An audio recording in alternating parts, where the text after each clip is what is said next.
I was quite disillusioned very quickly and felt like I had made the biggest mistake of my life by becoming a nurse. Even though this is something I had worked for, it took me years to do the prerequisite courses and get prepared.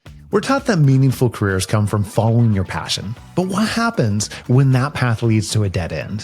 When your entire identity is wrapped up in your profession? Admitting it's not working feels like erasing a part of who you are. I've noticed something that almost nobody talks about when it comes to a career change or a job change. Your job doesn't have to be all bad to not be right for you. The most powerful career breakthroughs often happen when you go from a career that has many positives into something that is a far, far better fit. But to do that, you have to have the courage to declare exactly what you want, even when it seems impossible. By the way, another misconception, sometimes the perfect career isn't about finding everything in one place, but instead it's creating the perfect combination for the life that you want to build. I think what really drew me into the role of the nurse was the advocacy role. That has always been something that's important to me. Yeah. And in doing the career change process, I was able to actually really hone in on that being kind of a core value of mine, is to be an advocate. That's Kate Gleason Bachman. What's fascinating about Kate's story is that she made a significant change early in her career and decided to go back to school for nursing. But after a short time working as a nurse, she realized it just wasn't everything she had imagined. In fact, she felt a little bit duped because she couldn't care for patients the way that she thought she would be able to. So after hopping from organization to find the right fit, she decided something had to give. Maybe it was time to make another career change. Maybe it was time to go after what she really wanted, even if that meant leaving nursing. I want to walk you through Kate's surprising journey of what actually fit her for her career. See, early on, Kate had identified a core value that guided her: social justice. This call to make a difference very much guided her initial career choices and eventually led her to nursing as a way to advocate for others. And I think this happens to a lot of us. We start out with a value or a passion that feels right, and we follow it into a career or a job that seems to align. In high school, I always had an interest in social justice issues. And I think from a young age, I knew that was going to drive the work that I did in some way. So I used to volunteer. I used to ride my bike to the next town over and then take the city bus to go, I'm from upstate New York, into Albany to volunteer at the social justice center, which, had all these different things going on. And I just knew that was kind of a world that I wanted to be a part of. So I ended up, I went to college, and my first job out of college was working in public health research. And so I kind of found my way to, public health as a way to kind of work on social justice issues.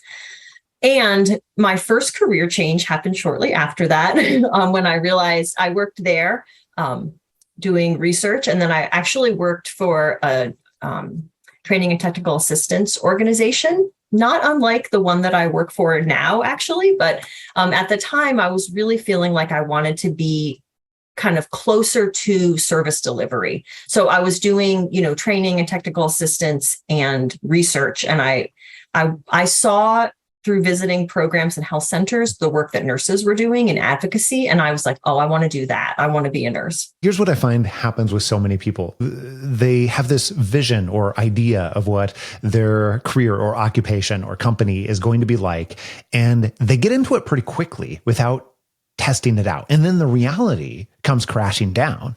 When Kate entered nursing, she quickly discovered that healthcare in America was far different from what she had imagined.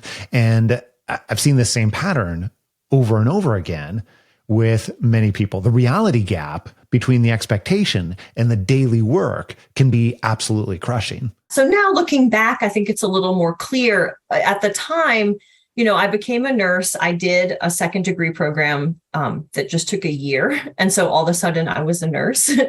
And I started working in the hospital, and I quite frankly, was really shocked by the state of healthcare in the United States. It was not what I anticipated.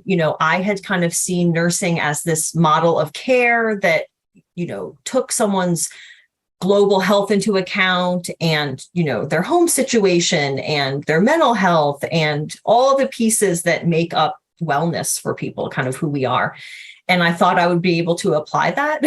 And then I got into a hospital setting and, everyone wants to apply that. And it's so difficult and so fast paced. And the pressure is so immense around insurance and reimbursement and getting people in and out the door. And you can't, especially as a new nurse, put those things into practice. It's really challenging. And so I was quite disillusioned very quickly and felt like I had made the biggest mistake of my life by becoming a nurse, even though this is something I had worked for. It took me years to do the prerequisite courses and get prepared to go back to do this second degree program. So I had been working towards it for quite some time. And then I got into nursing and was like, whoa, this is not what I thought it was going to be. It was really shocking. If you've been around Happen to Your Career for a while, you know that we recommend testing career experiments to make sure that you're putting a little bit of work into fully understand what you're getting yourself into. And I've linked up a few of those episodes and a couple other resources in the description so that you can check it out if you want to learn further about career experimentation and avoid this type of trap. But you know what I've also noticed? When high achievers invest heavily in a career path, whether it's time, money, identity, they often feel absolutely trapped when it doesn't work out. And this is exactly what happened to Kate. You might have heard this called the sunk cost fallacy by psychologists or even economists. And that past work keeps us in jobs that just aren't right for us. And the longer we stay, the harder it becomes to leave. I mean, I felt devastated and trapped, quite frankly. That first job was really difficult. I stayed there for almost 2 years, just kind of getting my feet under me as a new nurse. And, I learning a lot and, growing in many ways, but also really being challenged. And I think one of the lessons that I learned in the career change process was to really look at what those takeaways were from each of the, many people have had many jobs, and yes, it was so useful for me to look back and think about, like, what did I take away from this job, as difficult as it was, that made me grow as a person, that changed how I thought about myself and my work? What are the things that I kind of carried with me? And I realized I picked things up all along the way of this journey that really made a difference in the end. So I learned a lot about working with people, about healthcare in the United States, about, being a nurse, just the basics of care that you kind of learn on your feet after being in school. So I kind of stayed as long as I could.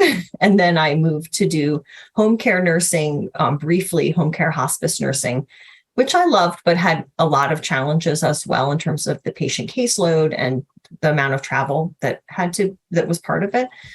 And so finally kind of pivoted to find myself back in the nonprofit sphere, actually at the same nonprofit agency that I had worked at for my very first job doing public health research in Philadelphia. And so I found myself, I had, through the years of kind of being in nursing school and leading up to that, I had done work with people experiencing homelessness. And I found this job as a nurse in the city's shelter system.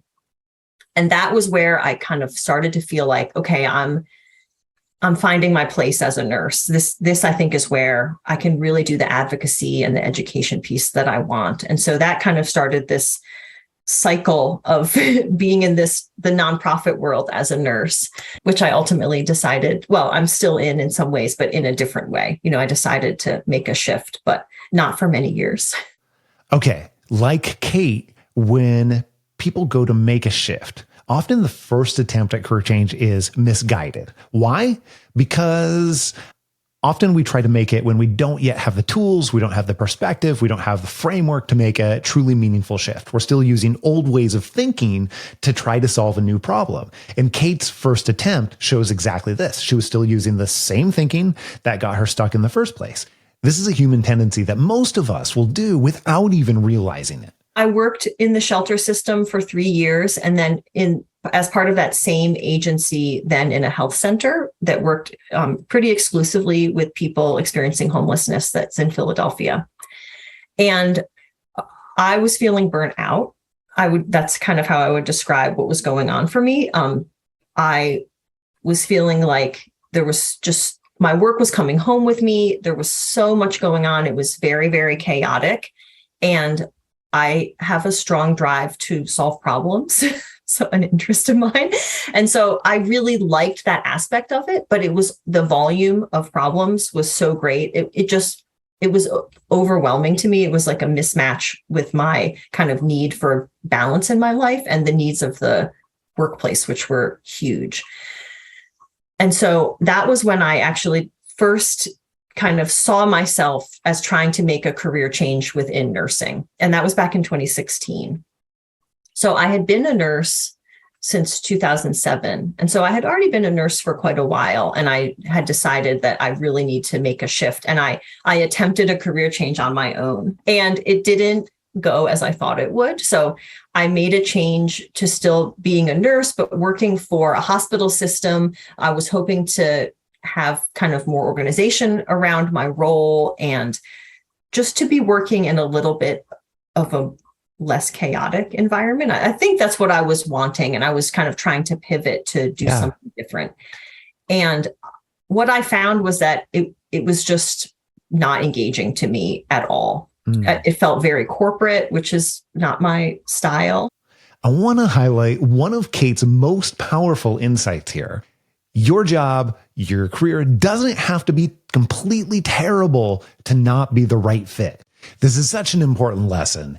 And we tend to think, well, my situation's not completely horrible. There's actually a lot of great things here. Is it just me? And we tend to go through that emotional turmoil. But you don't need a horrible situation to justify making a change. That even great jobs with good elements can still be wrong for you. And I just felt like I kind of felt trapped there too, to be honest. I felt like I wasn't doing the advocacy that I wanted. And I was kind of stuck in, I had swung very far from a quite chaotic environment to an environment in which I felt like I had no flexibility to kind of meet the patient needs in the way that I wanted to. And so that was almost more frustrating than the situation I had been in. Yeah, I could definitely see that really infringing upon that strong value of advocacy for you. Yes, it was a challenge. I felt like I felt my hands were kind of tied in terms of doing what I wanted to do for the patients. So I actually stayed at that job for less than a year and then went back into a very similar role as a nurse in a different nonprofit in the city, which is the job that I was in when I sought your help. So, and that job was great in many ways too. There are so many things about it that were wonderful, and it was still not a good fit, and I think in terms of thinking about kind of lessons learned from this process, another thing that really stuck out to me as I was reflecting on the past year since beginning this process is,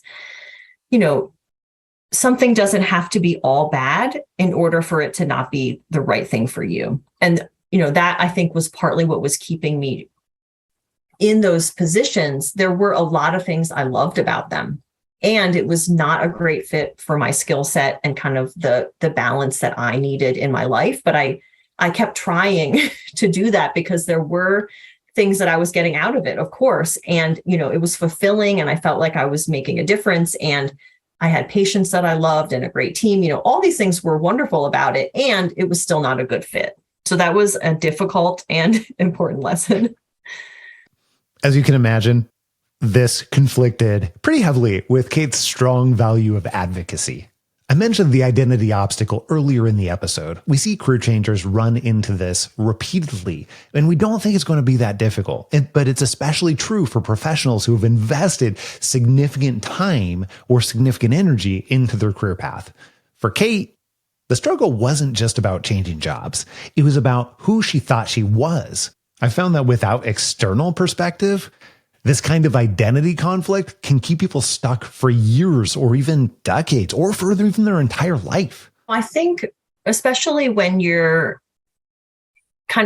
in your own situation, it's difficult to kind of see yourself in an objective way, it's very difficult. And so I think what I was looking for was that kind of external view of someone to be able to analyze and understand what was happening, who wasn't me, who wasn't in the middle of it. And in kind of hearing you talk a little bit about that challenge that people have with moving away from something that has some good components, I think for me, it was even more difficult because my identity was so enmeshed with being a nurse.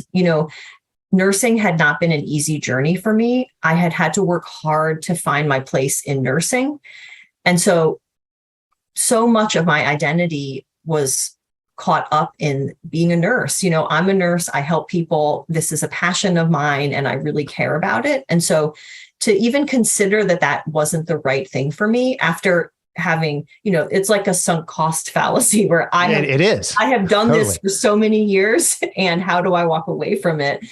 And my identity is so part of this. And so that made it even more difficult. And that was also why I felt like, I need another person who's able to really look at all the pieces of this and help me kind of figure out what it all means. Because in the end, what my coach, Alistair, really helped me to do, the pieces of it were all there. It was a matter of putting it together, like your puzzle thing, and thinking about, how do I think about this in a way that I can understand it and then make a change from it that, is a change that will work for me. Here's another common misconception about meaningful work or about career change to something that actually fits. People feel like that breakthrough moment is going to happen when you've stumbled upon this brand new career that you've never considered before. But the reality is that true breakthroughs almost always happens when you dig in, you get crystal clear about what matters to you, and then you go and test it out. So for Kate, creating what we call an ideal career profile was a very pivotal moment. And this is a tool that we use with all our clients to help articulate what they truly want rather than what they think they should want.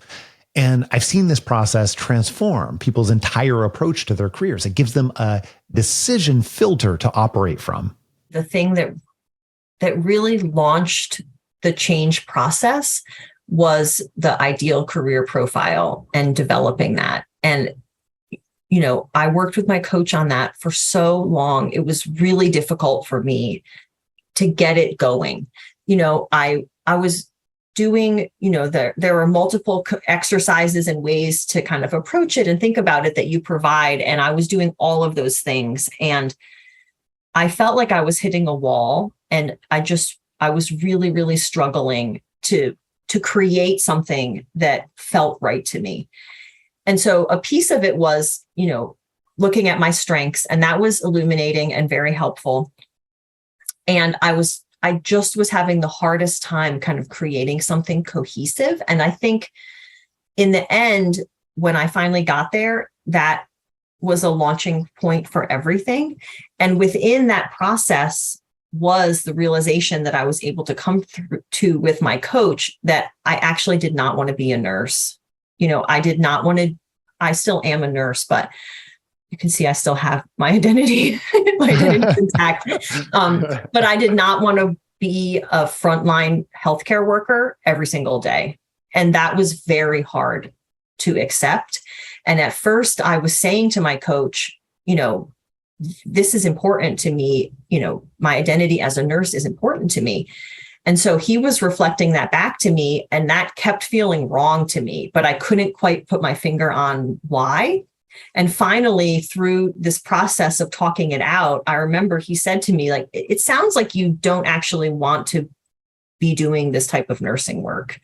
And it took me a little while to sit with it.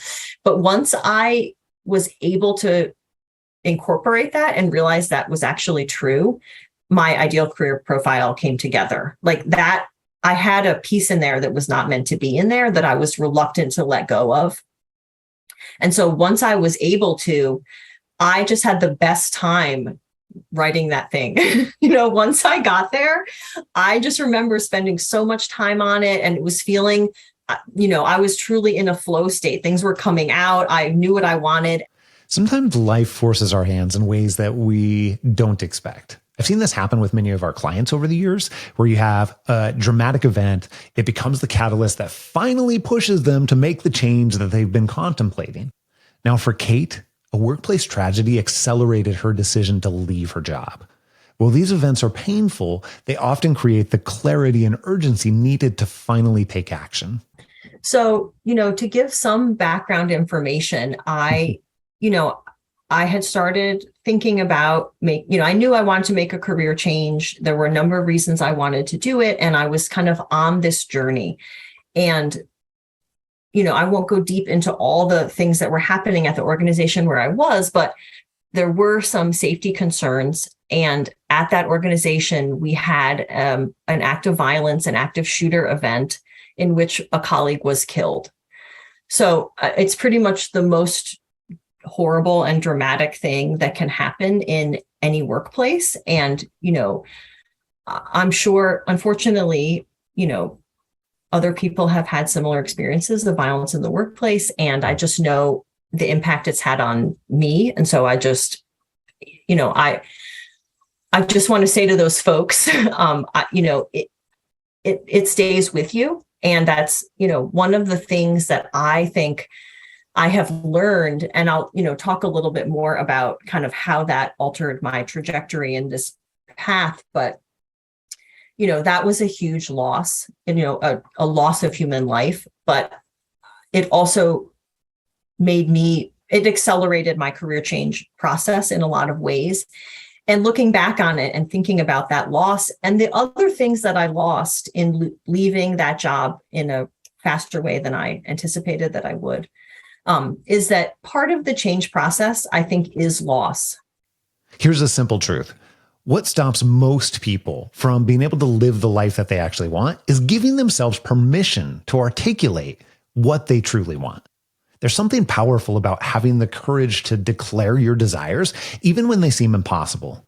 For Kate, this meant asking for a combination of what seemed outlandish. But as it turns out, articulating the direction she wanted to go was the first step to making it happen. I think the final lesson that I'll say, and I've talked about it a little bit, but for me, the thing that I learned was just, even if it feels kind of audacious and out there, is to really kind of say what it is that you want. And that can be, for me, it was very difficult. It felt like I was asking for so much, and I hesitated to even say it. And finally, in my example, my ideal thing was to find a job where I could work 4 days a week, and I could have 1 day to volunteer or work as a nurse in my community. And that just felt crazy. Like, how am I going to find this job? How is this going to happen? And it felt outlandish even saying that. I mean, as outlandish as saying I'm going to run an ultra marathon in some ways, but I put it out there, and I really think that allowed me to kind of open my eyes to see opportunities in a different way. And what ended up happening is a former colleague of mine who had started working for the company that I now work for emailed me and just said, "Hey, we're having trouble filling this position. Do you know anyone who would be a good fit?" And it was my job. Like, I just looked at it and said, this is for me. I'm not going to share this with anyone. I'm going to apply to this job. And I think I had mentioned, where I work now is also a training and technical assistance organization, very similar to where I had worked before. And I think had I not done the work that I did, I wouldn't have seen that as the opportunity that it was. But it was amazing that it came across through my email inbox, and it was 4 days a week. And the reason was, so that I, as a clinician, could have a clinical practice one day a week in my community. And so it has happened. I said this thing that felt so outlandish, like, who is going to give me a job for 4 days a week so I can work as a nurse 1 day? And I now do. So I started the job with 4 days a week. And actually only very recently in the past couple months did I find the right fit for that 5th day. And I'm working in my local healthcare for the homeless health center, which is amazing. I mean, That's so cool. Yeah, it just felt like the most wild thing to wish for, but it happened. Career fulfillment doesn't have to come from a single source. And this is one of the most liberating realizations that a person can have. For Kate, discovering she could separate her different needs, having her intellectual work and her nursing practice in different places, this was the breakthrough that allowed her to create the perfect combination for her. Yeah, it's amazing. I really am loving what I'm doing now, and it's been great. And, in hearing you say that, the other thing it makes me think of that I think I learned through the process is you don't have to meet all your needs in one place. And that was a lesson I learned from the Happen to Your Career process. And that I think was also what allowed me to kind of put that goal out there. I wasn't going to find a job that had all of the kind of intellectual pursuits and writing and research and synthesis of information and being a nurse, in the same place. And by being able to separate those, I was able to make it happen. And so that kind of idea of, you don't get everything from one place necessarily was kind of freeing to me to say like, okay, I don't have to find something that has every single thing on this checklist. The perfect job could be a component of this, and it could still be the best fit for my life.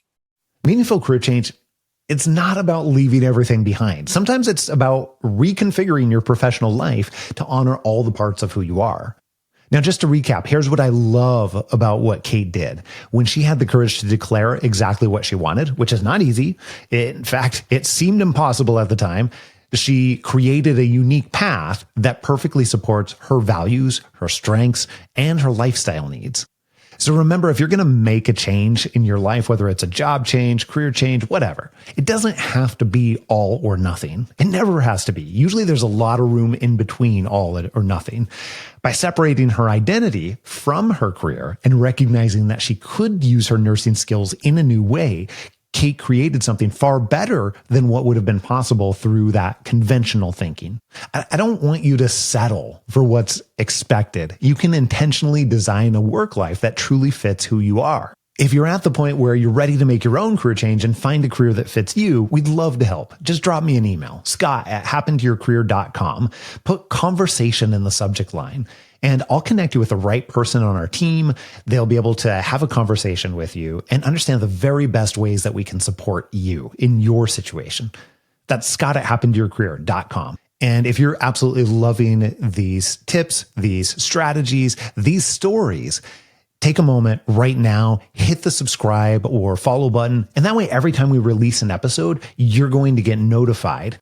All right, here's what's coming up on the very next episode of Happen to Your Career. So that's when I start feeling that my soul was being crushed and there was no more room for growth for me in there. And that's where I felt, and it becomes the guilt part, because I had a good job. I had a healthy environment. I was not in a toxic relationship at work. I had the flexibility, which was my number one priority. And so I knew I had the job that allowed me to do the things that were important to me. So why was I so unhappy? I could not point it out.